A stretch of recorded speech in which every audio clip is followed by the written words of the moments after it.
Chapter 25, Problem 37. A small light fixture on the bottom of a swimming pool is 1 meter below the surface. The light emerging from the still water forms a circle on the water surface. What is the diameter of the circle?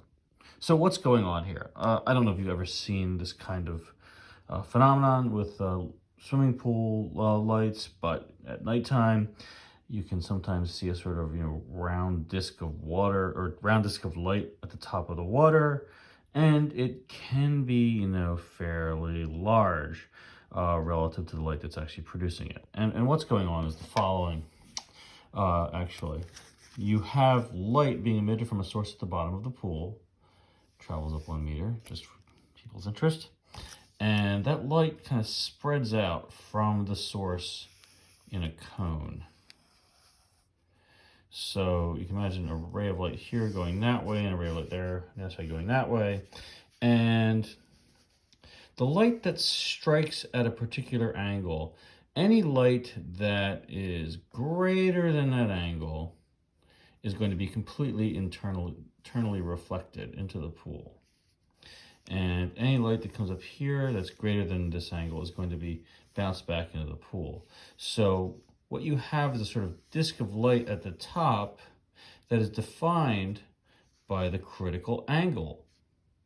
So what's going on here? As I said, any light that's within this angle here is not being reflected, and that's actually allowed out of the pool.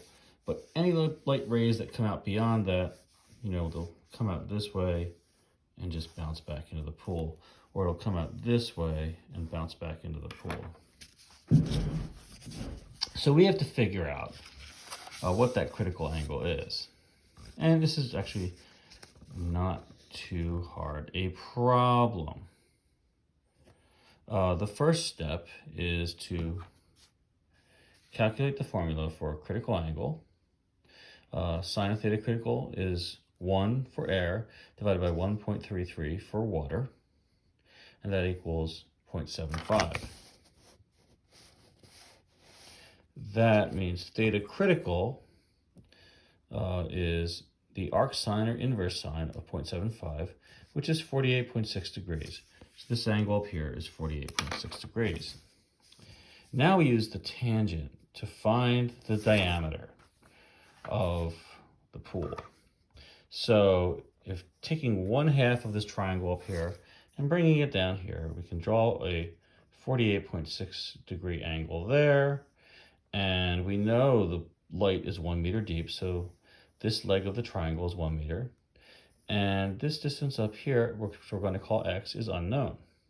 Now this distance of x is actually half of this whole diameter here, so that will help us find the diameter. So how can we find this distance x using the tangent? And that's actually very easy. The tangent of this angle here is defined as the opposite over the adjacent. So that's the opposite, and that's the adjacent leg of the triangle. So tangent of 48.6 is x over 1.0. And then x, therefore, just equals tangent of 48.6, and that's 1.13. So this distance here is 1.13, and actually it's a little more than that. So when you round it, you can round up or down. I probably should have rounded it up here. But the distance of this, 2 times this distance, is going to be the diameter, and it's 2.27. And so that will be the distance from here to here. So that's the diameter of that circle. So what do we do here? We found the critical angle using Snell's law formula.